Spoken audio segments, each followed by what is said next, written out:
크리스마스가 있는 12월에 우리 모두는 지금 마태복음을 통해서 예수님이 참 하나님이시며 참 사람이시다는 것을 보여주는 그 중요한 말씀들을 함께 살펴보고 있습니다. 다시 한번 그런 것을 우리 기억하면서 주변에 있는 분에게 다시 한번 메리 크리스마스.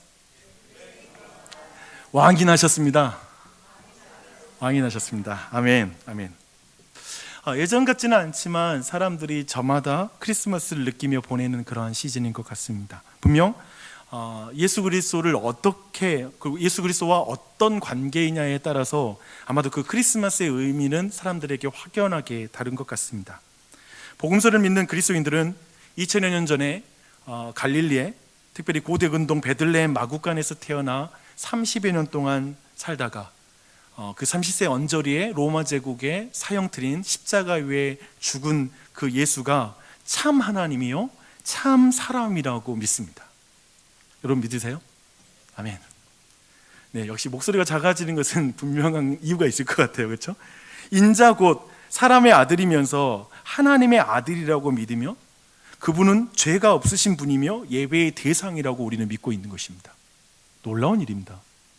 크리스마스의 분위기를 즐기던 이들은, 그래서 어떤 의미에서는 그런 크리스마스, 그리고 예수 어느 정도 그걸 알고 있는 사람들은, 그러나 그리스도인들이 예수를 하나님이라고 믿는 이 부분에서 조금은 당혹스럽게 생각할 수 있는 것 같습니다.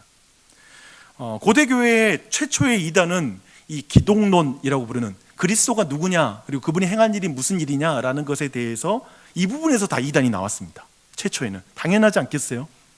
신학적으로 표현하면 예수라는 한 사람 안에서 신성과 인성의 두 성이 있다는 것을 도저히 이해하기 힘들었던 것입니다.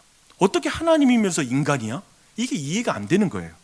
그래서 한쪽을 부정하는 쪽으로 이단이 먼저 나타나기 시작했습니다. 인성과 신성 중 뭘 먼저 부인했을 것 같아요? 네, 그거예요, 그거. 네. 먼저 예수님의 신성을 부정하는 이단들이 나타나기 시작했습니다. 그래서 예수는 그의 탁월한 경건 때문에 메시아로 선택된 인간이다라고 이해하기 시작한 것입니다. 그렇게 주장하는 사람들이 나타났어요. 어떤 이는 예수님은 창조물 가운데 가장 탁월한 피조물이었다. 그러니까 피조물인데 탁월하긴 탁월한데 피조물이었다라는 표현을 쓰고 그걸 이해했습니다. 그들은 인간 예수가 세례를 받을 때 그리스도가 그때 그에게 강림했다라고 이렇게 교리를 펼치기도 했고요. 그 가운데 초자연적인 능력을 그때 갖게 되었다라고 이렇게 설명하기도 합니다. 그들은 그런데 예수님의 하나님 되심을 부정하는 이 이단에 대해서 크게 분노한 사람들이 당연히 그때 나타나기 시작했습니다. 그래서 그들이 강조하는 건 뭘까요? 예수님의 그것입니다. 예수님의 신성을 강조하는 거죠. 인성을 예수님의 신성을 부정했으니까 이제 신성을 강조하기 시작했습니다. 그래서 인성을 축소하고야 말았습니다. 그러니까 참 사람이라는 측면을 축소시킨 것이죠. 그래서 예수님은 신체를 가졌지만 거의 사람의 신체가 아니었다라는 주장을 하기에 이르렀죠. 그냥 그에게 영이 임해서 그 몸에 있는 것을 그냥 보이기에 그렇게 육체로 보였을 뿐이다, 이런 주장까지 하게 되었습니다.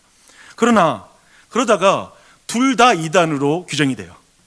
둘 다 이단으로 규정되고 나서 이제 어떻게 또 다른 이단이 나타나기 시작했습니다. 여러분 막 머리 복잡할 텐데 더 들어보세요.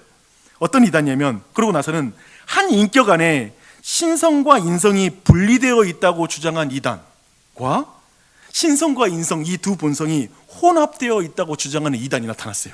이것도 이단이야. 여러분이 지금 기분 알아요? 여기까지 들으면 복잡하죠? 그리고 이제 여기까지 들었을 때 저는 지금, 그런데 아실 게 뭐냐면, 저는 지금 되게 의도적으로 예수님이 참 하나님이시며 참 사람이심을 믿는 것이 단순하지 않다라는 걸 여러분에게 말해주려고 지금 역사를 제가 지금 읊었습니다. 단순하지 않죠? 여러분은 뭘 그렇게 복잡하게 믿어요, 목사님 이라고 말하며 순간 여러분의 이성적 작동을 멈추고 싶은, 더 이상 이해를 하고 싶지 않은 그 위치에 갔을 수 있어요. 하지만 이 모든 이단이 여러분과 아마도 크게 상관없다고 느낄 가능성이 큽니다. 하지만 그렇게 덮어놓고 믿을수록 크리스마스를 온전히 여러분이 누릴 가능성이 희박해지기 시작합니다. 좀 더 분명하게 이해할 필요는 있죠. 그래서 크리스마스 주인공이신 예수님의 정체성에 대해서 이런 복잡한 견해들을 우리가 이 시간 충분히 이걸 나누지 못하더라도 조금이라도 좀 정리하는 시간을 가졌으면 좋겠습니다. 그래서 오늘 말씀 이제 그 내용을 들어갈 텐데요. 1절은 이렇게 시작합니다. 엿새 후에 예수께서 베드로와 야고보와 그 형제 요한을 데리시고 따로 높은 산에 올라가셨더니 라고 말합니다. 엿새 후라고 말합니다. 그러니까 이 엿새 후라는 말은 앞에 있는 사건을 우리에게 잠깐 요약하라는 말이죠. 그렇죠? 왜냐하면 오늘 산 위에서 벌어지는 일과 그 앞에 있는 사건이 관련이 있으니까 엿새 후라는 시점을 의도적으로 성경이 기록하고 있습니다. 엿새 전에 예수님과 제자들은 카이사르에게 바쳐진 도시인 빌립보 가이사랴 지방에 있었습니다. 그때 베드로는 예수님을 주는 그리스도시요 살아계신 하나님의 아들이십니다 라고 이렇게 신앙을 고백하게 됩니다. 이 말이죠. 예수님은 참 하나님이시요 참 인간이신 온 우주의 왕이십니다. 지금 이 고백을 한 거예요. 엄청난 고백을 했습니다.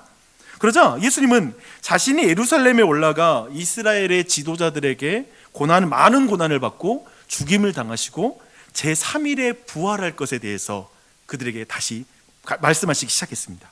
그러자 우리가 잘 아는 것처럼 베드로는 뭐라고 하죠? 이 일이 결코 주께 미치지 않을 것입니다 라고 이렇게 예수님을 막아서게 됩니다. 고난은 왕권을 가지신 메시아와 상관없습니다 라고 이제 베드로가 예수님을 가르친 거죠. 그래서 No cross but crown 이라고 말하는 거죠. 그렇죠? 십자가는 없어요. 그러나 왕관만 있을 뿐입니다 라고 이렇게 지금 베드로가 예수님을 가르치듯 하면서 붙들고 흔들면서 그렇게 말을 했습니다. 그런데 예수님은 상식적인 이 베드로에게, 당연하잖아요, 어떻게 하나님의 아들이 고난을 당해요? 그렇죠? 말도 안 되는 거죠. 그래서 상식적인 이 베드로에게 뭘 인격적인 말씀을 하십니다. 우리 예수님이 뭘 인격적이라는 게 뭐예요? 사람 취급 안 하세요. 그래서 이렇게 말합니다. 사탄아, 내 뒤로 물러가라. 너는 나를 넘어지게 하는 자로다. 네가 하나님의 일을 생각하지 않고 도리어 사람의 일을 생각함이라 라고 이렇게 강하게 말씀하십니다. 이 장면의 내용은 우리가 분명히 지난주에 살펴보았던 세 가지 유혹과 완전히 겹쳐요. 그 사건과. 그래서 네가 하나님의 아들이라면 너에게 있는 그 능력을 사용해서 증명해. 손쉬운 방법으로 세상을 구원하고 왕으로 등극하면 돼. 이게 지난주에 우리가 봤던 세 가지 유혹의 중심 내용이었잖아요. 그런 의미에서 No cross but crown, 이 내용인 것이죠. 지금 동일한 메시지를 나누고 있는 것이죠. 사실 이것이 오늘날에 우리 모두가 예수님이 하나님이라고 가정할 때, 아니면 어떤 사람은 예수님이 하나님이라고 믿을 때, 여러분 믿죠, 그렇죠? 많은 분들이 예수님이 하나님이라는 걸 믿어요. 그렇게 생각할 때 사람들이 하는 말입니다. 그 다음에 그런데요, No cross but crown, 제 인생을 그렇게 복되게 해주세요. 이게 우리의 기도 제목이 되겠죠, 그렇죠? 우리의 어떤 신앙에 대해서 기대하는 마음이 되겠죠. 근데 이게 되게 잘 나타나는 그런 영화가 있는데, 마블 유니버스, 재밌어요 참. 마블 유니버스는 게 뭐냐면 놀라운 세상, 세계, 놀라운 우주. 마블 유니버스의 빌런인 타노스라는 그런 악당이 나옵니다. 타노스. 그는 과밀화로 공멸로 가고 있는 온 우주의 균형을 위해서 생명체 절반이 죽어야 된다고 생각하고 있어요. 생명체 절반을 죽이면 모두가 살 수 있다고 생각하는 그런 세계관을 가지고 있어요. 그래서 모든 소원을 들어주는 인피니티 스톤이라는 걸 다 모으죠. 이 상황을 오늘 성경식으로 말하면 하나님의 아들이 된 거예요. 하나님이 된 거예요. 신적인 권능을 다 가진 거예요. 그가 자신의 계획을 실행하는 방식은 핑거 스냅입니다. 이거 저는 소리가 안 나요 잘. 이거 딱 튀기면 이제 세계의 절반이 다 죽어버리는 거예요. 사라지는 거예요. 이게 마블 유니버스의 세계관이죠. 그리고 베드로만이 아니라 우리 모두가 하나님에게 기대하는 방식이죠. 손가락 튀겨서 구원해 주는 거. 손가락 튀겨서 능력이 있으니까, 하나님의 아들이니까 좀 쉽게 할 수 있는데 왜 내 인생을 이렇게 힘들게 몰아가? 이게 우리 안에 그 질문이잖아요. 아니 쉽게 할 수 있는데 왜 이렇게 막 인간이 되고 십자가에 달려 죽어? 이거 튕기면 되는데, 이 기대감이 여기 안에 반영되어 있습니다. 그러나 예수님은 외칩니다. No cross, no crown. 아니 고난이 없이는 내게 영광은 없다 라고 말씀하십니다. 예수님은 그를 따르는 제자들에게도 그리고 동일하게 이렇게 말씀하세요. 16장 25절인데요. 누구든지 제 목숨을 구원하고자 하면 잃을 것이요 누구든지 나를 위하여 제 목숨을 잃으면 찾으리라 라고 말씀하고 있습니다. 그러니까 지금 이 전체 말씀을 종합하면 엿새 전의 현장은 굉장히 복잡한 계산과 인생관과 라이프 스타일이 충돌하는 그런 현장이에요. 그날이에요. 베드로가 예수님께 No crown but crown, no cross but crown, 고난 없이 영광, 이것을 외치는 것은 사실 아니 예수님이 그런 길을 가면 우리 인생 피곤해져요. 내 주인이 그런 길을 가버리면 우리 인생도 그런 길을 가야 되잖아요. 좀 쉽게 왕으로 등극하세요. 3년 동안 우리 뺑이 치고 있어요. 좀 우리 생각 좀 해주세요. 좀 우리한테 편한 인생 좀 열어주세요. 지금 이 말이죠, 그렇죠? 그러니까 복잡한 계산이 지금 여기 안에 있어요. 그리스도인들이 이 복잡한 계산이 있어요. 우리 주님이 풀빌라 없이 돌로 베개 삼아서 사신 거에 대한 어떤 우리 안에 불평함이 있죠. 그건 아니니까, 내 인생과 부딪히니까요. 우리도 예수님께 타노스의 핑거 스냅을 기대하지 손에 못 박히는 핑거 스피어드를 생각하지 않아요. 그러니까 스피어드라는 게 못 박히다라는 뜻인데 예수님의 손은 핑거 스피어드잖아요. 못 박힌 손이죠. 그러니까 우리 모두 핑거 스냅이 좋아요. 핑거 스피어드는 원치 않아요. 그렇죠? 예수님과 베드로 사이에 이 핑거 스피어드와 핑거 스냅 주장이 격돌한 엿새 후에 오늘 사건이 있었다는 거예요. 오케이, 이제 흐름이 이해하시죠? 그렇죠? 엿새 후에라는 의미가 있어요. 이야기의 흐름을 기억하면서 오늘 본문으로 들어갑니다. 예수님은 베드로, 야고보, 요한 이 세 사람만 데리고 높은 산에 올라가십니다. 산 위에 올라가신 예수님은 세 제자들 앞에서 변형되세요. 그 얼굴이 해같이 빛나고요, 옷이 빛과 같이 휘어집니다. 사실 이 모습은 예수님의 생얼이었어요. 생얼이라고 그러죠. 이게 예수님의 생얼인데 예수님은 근본 하나님의 본체이셨죠. 곧 하나님의 영광을 가지신 분이셨죠. 근데 그 생얼이 드러난 거예요, 지금 이 변화산에서. 근데 제자들은 이런 변화된 예수님을 보면서 아마도 에스겔서에서 말하고 있는 메시아에 대한 말씀을 연상했을 거예요. 그 모양이 녹과 같이 빛난 사람이라는 표현이죠. 또 다니엘이 메시아에 대해서 가리킨 말씀을 충분히 떠올릴 수 있어요. 세마포 옷을 입고 호리에는 우바스 정금을 띄었고 그 몸은 황옥 같고 그 얼굴은 번갯빛 같고 그 눈은 횃불 같고 그 팔과 발은 빛난 녹과 같고 그 말소리는 무리의 소리와 같은 그분이 지금 자신 앞에 변형된 예수 그리스도이다라는 걸 충분히 생각하는 것이죠. 에스겔도 다니엘이 서술한 것이 하나님이신 어떤 분에 대한 서술이었어요. 그러니까 에스겔과 다니엘은 지금 하나님에 대한 어떤 분에 대해서 서술한 거였어요. 그런 의미에서 마태복음의 저자는 예수님이 바로 변형되신 예수님이 바로 하나님이시라고 지금 말하고 있는 거죠.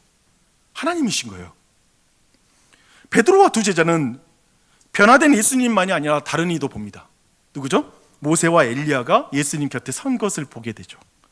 베드로와 두 제자가 어떻게 모세와 엘리야를 한눈에 알아봤는지에 대해서는 제 안에 좀 질문이 생기더라고요. 어떻게 알아봤을까? 우선 엘리야는 굉장히 그 외모에서 막 가죽띠 메고 막 나타 털옷 입고 이런 것은 워낙 유명했기 때문에 충분히 알아봤을 것 같아요. 근데 모세는 두 돌판 들고 있었을까 이런 생각을 해봐요. 왜냐면 제가 그림 이런 성화 같은 거 보니까 두 돌판 들고 있고 막 이런 모습으로 그리고 있더라고요. 아마도 어떤 과정을 통해서 이제 알아봤어요. 모세와 엘리야라는 걸 알아본 거예요. 여튼 모세는 율법을 이스라엘에게 전하는 대표로, 그리고 엘리야는 그 율법을 깨뜨린 이스라엘 백성을 돌이키려고 했던 선지자들의 대표로 그 자리에 지금 서 있는 것이죠. 그러니까 구약을 대표하고 두 사람이 서 있는 거예요. 근데 예수님과 구약의 두 대표 사이의 대화를 우리가 좀 더 주목할 필요가 있어요. 그러면 그분들이 대화를 나누셨는데 무슨 대화를 나눴는가? 마태복음에서는 그 내용을 말하지 않는데 누가복음은 이렇게 말해요.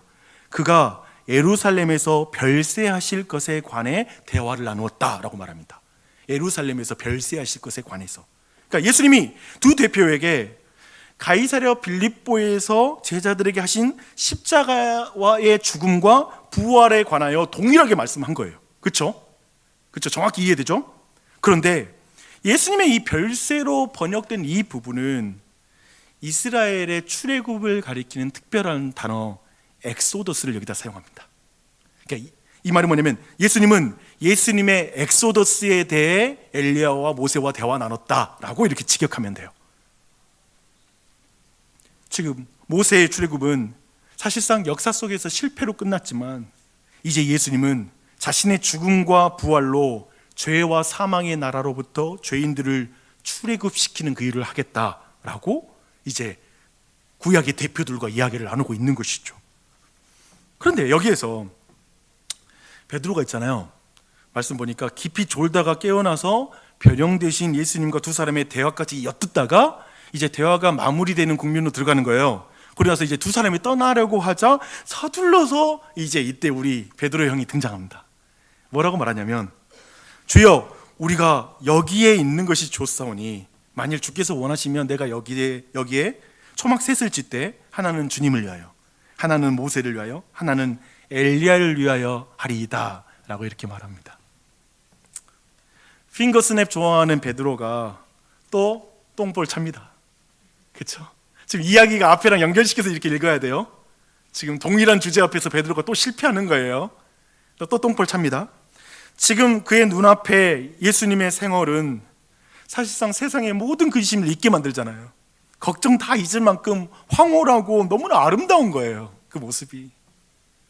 방금 전에 예수님이 자신의 출애굽을 모세와 엘리야에게 이야기하는 걸 들었어요. 그렇죠? 그러니까 분명히 그 가이사랴 빌립보에 자신에게 했던 말을 들었어. 그때 혼났던 기억도 났을 수 있어. 어쩌면. 근데 그 상황이에요. 들었음에도 인간이 죄와 사망의 문제가 지금 다 해결된 것처럼 착각하면서 그 영광스러운 모습 보면서 이제 그거 문제 다 해결됐어라고 생각하는 착각을 할 정도로 그 상태에 머물고 있는 거예요. 그리고 말하는 거예요. 그냥 주여 우리가 여기 있는 게 좋습니다. 이 말하는 거예요. 그냥 여기 있는 게 좋습니다. 그래서 지금 이 시간이 계속 됐으면 좋겠습니다. 나 그냥 여기 이 상태로만 계속 있었으면 좋겠어요.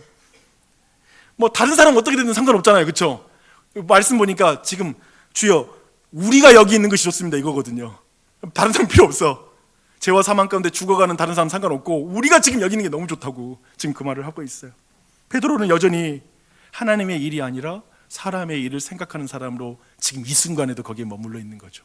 우리 중 누군가가 내가 하나님의 영광스러움 보면 내 신앙이 확 바뀔 거라고 생각할지 모르지만 우리가 하나님의 영광스러운 모습을 보는 순간에도 우리는 안 바뀌어요. 그 모습을 보여주고 있어요. 16장에서 예수님은 이런 베드로에게 사탄아 내 뒤로 물러가라 그러셨잖아요. 그런데 이번에는 하나님께서 직접 그분의 음성으로 말씀하세요. 이는 내 사랑하는 아들이요 내 기뻐하는 자니 너희는 그의 말을 들으라 라고 말씀하고 있습니다. 이런 말이죠. 베드로야 제발 네 말 좀 그만하고 제발 내 사랑하는 아들 예수의 말을 들어라. 사람의 생각 좀 하지 말고 하나님의 일을 좀 생각해라 라고 이렇게 하나님이 또 직접 가르쳐 주시는 거예요. 여러분 지금 여기까지 봤을 때 이렇게 보면 앞뒤 흐름 전체가 좀 읽히죠. 그리고 성경이 주고자 하는 메시지는 더 분명해지고 있다고 생각합니다. 방금 목격한 메시아의 영광은 반드시 현실에 나타날 것인데 예수님은 반드시 이 영광스러운 모습으로 다시 오실 것인데 그 전에 반드시 하나님의 아들이 죽음의 고난과 그리고 그분의 부활이 있어야 된다. 그것이 선행돼야 된다라는 걸 분명하게 말하고 있는 거죠. 그렇죠? 하지만 우리가 베드로를 통해서 다시 확인하는 게 뭐죠? 오늘 이야기 속에 베드로를 통해서 다시 한번 확인하는 인간에 대한 지식은 무엇입니까? 하나님의 아들에 대한 사람들의 기대가 나아지질 않는다는 거예요. 그러니까 여러분이 신앙생활을 10년, 20년, 30년 돼도 이상하게 기독교 신앙과 성경의 하나님에 대한 기대가 크게 나아지지 않을 수 있다는 거예요. 그 자리에 있어요. 계속. 작년도 그랬고 올해도 그렇고 그럴 수 있다는 거예요. No cross but crown. 이거 그냥 계속 외쳐지는 거예요. 이게 쉽지 않습니다, 여러분. 계속 그걸 외치게 돼요. No cross but crown을 외치던 베드로가 예수의 영광을 보면서 이제 하는 말은 뭐냐면 주님 여기가 좋사오니 이게 더해질 뿐이에요. 그러니까 신앙생활하고 너무 좋을 때가 있죠. 그러면 우리가 하는 말은 뭐냐면 주님 우리가 여기 있는 게 좋습니다. 되게 이기적이고 나 중심적이고 또 그 안에 있는 것을 크게 벗어나지는 못해요. 이렇게 보면 우리가 속한 한국교회의 신앙 현실과 그리고 우리 자신의 신앙의 모습을 좀 돌아보게 되는 것 같아요. 어떠세요? 우리가 예수님의 이름으로 기도하는 많은 것은 내 뜻대로 마옵시고 아버지의 뜻대로 하옵소서가 아니라 No cross but crown이 아닌지를 돌아봐야 할 것 같습니다. 하나님, 내게 크로스를 감당하는, 고난을 감당할 능력을 주세요가 아니라 하나님, 이런 고난 좀 제거해 주세요, 없애주세요. 그리고 그냥 좀 편안하게 해주시고 영광스럽게 해주세요 라는 게 우리의 대부분의 기도일 가능성이 있죠. 곧 하나님의 일이 아니라, 참 예수 믿고 신앙생활 오래 했는데 사람의 일을 참 많이 생각해요. 저도 그래요. 하나님의 일보다 내 생각할 때가 참 많습니다. 내게 가장 편하고 익숙하고 인정받고 사랑받는 그 자리에 있는 것이 너무 좋고, 문제 많은 상황 속에 들어가는 게 너무 싫어요. 우리가 여기 있는 것이 좋습니다. 어떤 의미에서 그냥 교회로만 모이고 싶은 마음이 있죠. 이렇게 정말 영적인 활동만 하고 싶죠. 근데 흥미롭게도 있잖아요. 누가는 베드로와 함께 있던 자들이 깊이 졸다가 이 모든 광경을 받고, 또 베드로가 세 분을 위해서 집을 짓겠다고 하는 신앙적 표현을 하고 나서 자기가 하는 말을 자기도 알지 못하였더라고 말을 해요. 이 기록을 넣어주고 있어. 그러니까 자기가 한 말을 자기가 알지 못했다. 굉장히 제게 오늘 이번에 말씀 묵상하면서 이 상태가 되게 주목이 됐습니다. No cross but crown은 복받은 인생이 아니라 잠든 신앙이 아닌지를 돌아보는 거죠. 깊이 잠들어 있는 거예요. 그러니까 주님께서 No cross, no crown 그럴 때 아니요 주님 좀 편안하게, 아니요 No cross 맞아요, but crown, 그런 길 가고 싶어요. 그것은 혹시 영적으로 우리가 잠든 모습이 아닌지를 돌아봤으면 좋겠습니다. 그저 교회를 성전이라고 말하면서 건물을 세우고 교회를 세우겠다라는 신앙적 표현이 실은 무슨 의미인지도 모르고 하는 말이 아닌지, 우리의 신앙의 많은 것, 지금 이 자리에 나와 있지만 지금 내가 이 자리에 예배 드리고 있는데 이게 무슨 의미인지를 모르는, 도대체 내가 이 교회를 다니고 있는데 저 교회 다니는 의미가 뭔지를 모르는, 내가 정말 예배는 드리는데 예배 드리는 의미가 뭔지를 몰라, 그런 상태가 아닌지를 끝까지 돌아봤으면 좋겠어요. 저도 그렇고요, 여러분도 한번 돌아봤으면 좋겠습니다. 이렇게 지금 마태복음에 등장하는 수제자 베드로는 하나님의 아들과 그분의 영광에 대해서 어떻게 반응하죠? 되게 어리석게 반응하죠. 왜냐하면 그걸 오해하고 있기 때문에. 하나님의 아들이면 이렇게 일해야 되는 거 아니야 라는 생각인 거예요. 핵심에 들어가 보면 하나님의 아들이면, 그리고 내가 하나님의 자녀면 내 인생은 이렇게 돼야 되는 거 아니야? 라는 그 기대가 있는 것이죠. 그러다 보니까 예수님께 제대로 반응을 못하는 것이죠. 그런 맥락이 이어지는 질문에도 그런 맥락이 이어지고 있습니다. 반영되고 있습니다. 그러면 이렇게 말해요. 그러면 어찌하여 서기관들이 엘리야가 먼저 와야 하리라 하나이까? 그러자 예수님이 말씀하십니다. 엘리야가 이미 왔다. 하지만 사람들이 그를 알아보지 못하고 대우했다. 인자도 이와 같이 그들에게 고난을 받을 것이다 라고 이렇게 말씀하고 있습니다. 그제서야 제자들은 예수께서 말씀하신 엘리야가 세례 요한인 줄 알았다라 라고 이렇게 성경은 말하고 있습니다. 세례 요한은 목배임을 당하고 죽죠. 누구도 엘리야라고 생각하고 대우하지 않았던 거예요. 예수님의 말씀을 통해 우리가 분명히 확인합니다. 여러분, 이건 꼭 기억하세요. 내가 듣고 싶은 말을 고집하는 동안 하나님의 말씀을 들을 수 없듯이, 내가 보고 싶은 것을 고집하는 동안 엘리야도 예수님도 알아볼 수가 없습니다. 이걸 기억하셔야 됩니다. 여러분이 근본적으로 기독교 신앙 그리고 예수 그리스도에 대해서 여러분이 가지고 있는 그 태도 그리고 기대에 따라서 지금 내 곁에 계신 예수가 안 보일 수 있습니다. 엘리야가 안 보이는 것입니다. 그리고 이 일이 오늘날에도 반복되고 있다는 걸 놓치지 마십시오. 이 연말에 이 추운 날 여러분 예수님 보고 계십니까? 여러분의 가정에 예수님 계십니까? 한번 돌아보는 거예요. 말씀을 정리할게요. 이번 주 우리 교회는 그 장례 소식과 그리고 아이가 태어난 소식을 동시에 받게 됐습니다. 오늘은 또 유아 세례식이 있어요. 아이고, 그렇죠. 참 세상에서는 좀 잊기 힘들어서 감정적인 어떤 널뛰기 안에서 어떻게 양쪽에 적절하게 반응해야 될지 모를 수 있는 그런 상황이 이번 주에 우리 교회가 있었던 상황인 것 같습니다. 그런 생각이 들어왔어요. 또 이 안에서 좀 인생에 대해서 제가 묵상 좀 해봤어요. 아이일 때에는 화장할 필요가 없죠. 어떤 화장품도 그 보드라운 피부를 이길 수 없을 것 같아요. 확실히 그렇죠. 그래서 어릴 때 얘기들 때 뭐 화장 막 뭐 꾸미기 위한 화장, 보습을 위한 게 말고 그런 것은 바르지 않는 것 같아요. 한편에 청소년 때는 어떤가요? 청소년 때 화장하는 아이들 보면 어른들이 참 자주 말해요. 화장 안 해도 이뻐. 젊음이 진짜 아름답다라고 이렇게 사람들이 생각을 합니다. 어른들과 아이들 사이에 미에 대한 가치가 차이를 이루는 시기인 것 같아요. 얘들은 화장하는 게 이쁜 거예요. 근데 어른들이 볼 땐 아니 다른 미의 기준이 있는 거예요. 젊음 자체가 얼마나 아름다운지에 대한 기준으로 보게 되죠. 그러다가 우리 모두 화장하는 것이 예의가 될 때가 이제 찾아오죠. 화장 안 하면 그거 남들에게 실례야. 적절하게 해줄 필요가 있어라고 말할 때가 오게 됩니다. 그리고 마지막 생을 마치고 나면 마지막으로 염을 하는 과정 속에서 마지막 화장을 하고 땅에 묻히게 됩니다. 하지만 그 화장하고 땅에 묻힐 때 그게 참 얼마 못 가서 금방 다 소용없는 일이라는 것 충분히 우리가 잘 알고 있어요. 부질없는 거라는 걸 잘 알고 있어요. 풀은 마르고 꽃은 시들죠.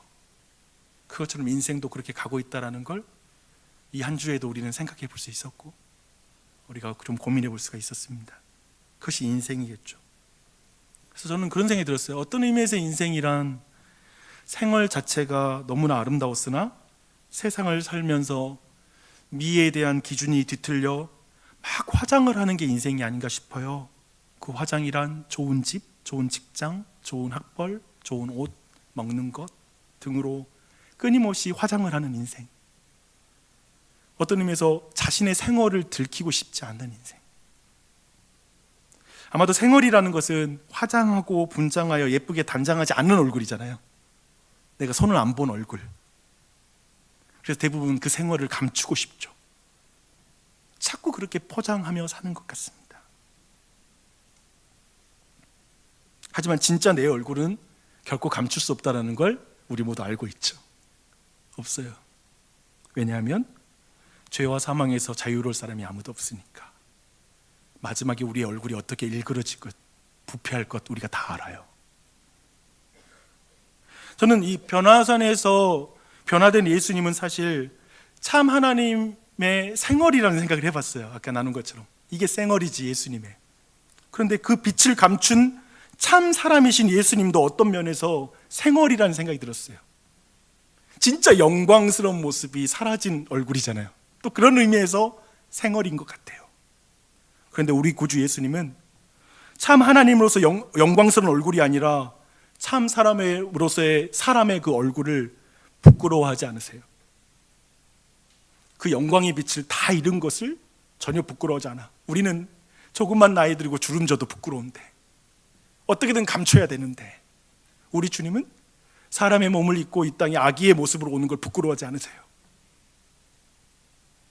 왜냐하면 주님은 참 사람으로서 우리를 대신해 죽기 위해서 이 땅에 나신 메시아이기 때문에, 또 우리를 대신해 다시 살아나실 참 하나님이시기 때문에 그분은 그렇게 이 땅 가운데 오셨습니다. 할렐루야.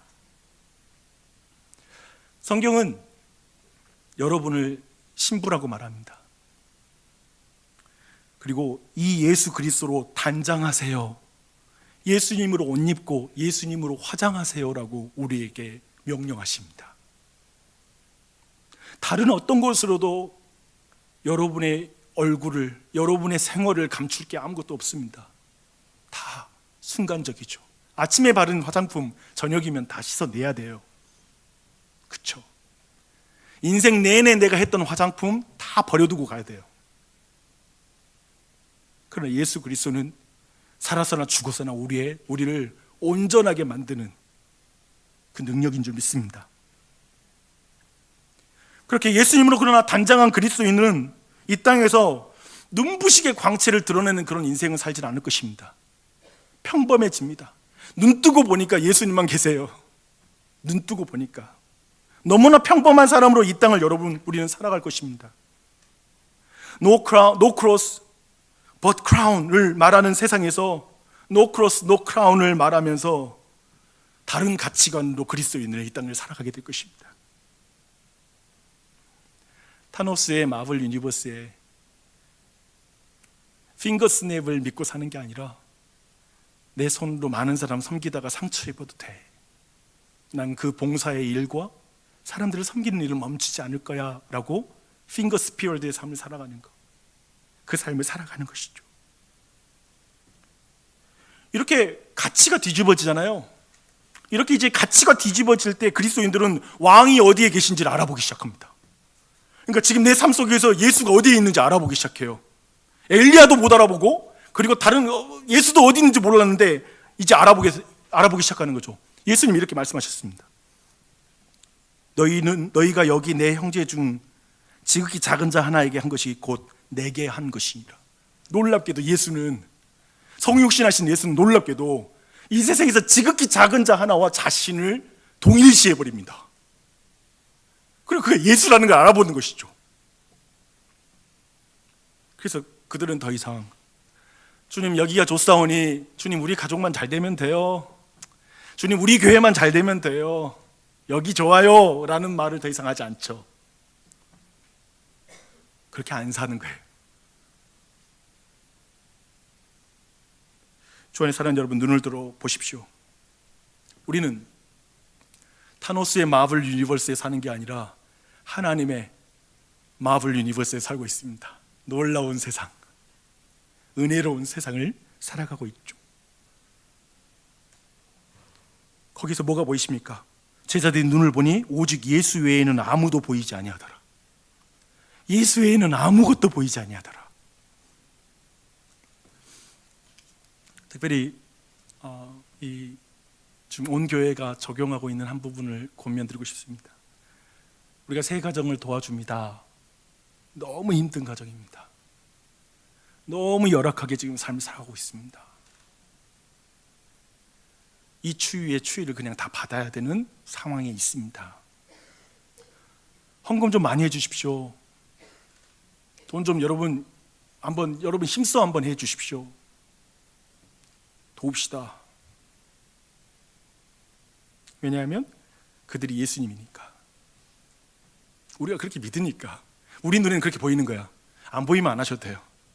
안 보이면 안 하셔도 돼요. 그들이 예수님이라고 보이시면 하세요. 힘써서 같이 했으면 좋겠어요. 결국 교회 봉사에 대한 걸 많이 하고 있어요. 안 할 수도 있어요. 근데 이 교회가 그리스도의 몸으로 보이면 해주세요. 교사가 너무 많이 필요해요. 도와주세요. 그냥 여러분이 잘하고 못하고 필요 없어요. 괜찮아요. 우리 같이 할 거예요. 같이 해주세요. 왜냐하면 주님의 교회는 핑거 스냅으로 이루어지는 게 아니라 핑거 스피어드로 이루어지니까, 못 박힌 손으로, 희생의 손으로 교회는 세워지니까. 믿으십니까? 이 한 해 동안 우리 교사 선생님들 여러 모양으로 수고해 주셔서 정말 감사합니다. 얼마나 여러분 이 아침 시간 지키며 예배하는 게 힘들었을지 생각을 해봐요. 아마도 제대로 한 것이 없는 것 같아서 지금 너무 힘드신 분도 계실 거예요. 괜찮아요. 저도 상관없고 아무도 상관하지 않아요. 그냥 고마워요. 그 자리 버텨준 것에 고마워요. 감사해요. 다시 한번 우리 모든 각 부서 교사 선생님에게 감사의 인사를 제가 어쩌는 의미에서 주님을 대신해서 목사로서 여러분에게 고마워, 잘했다, 수고했다 라는 말을 내가 해드리고 싶습니다. 수고하셨습니다.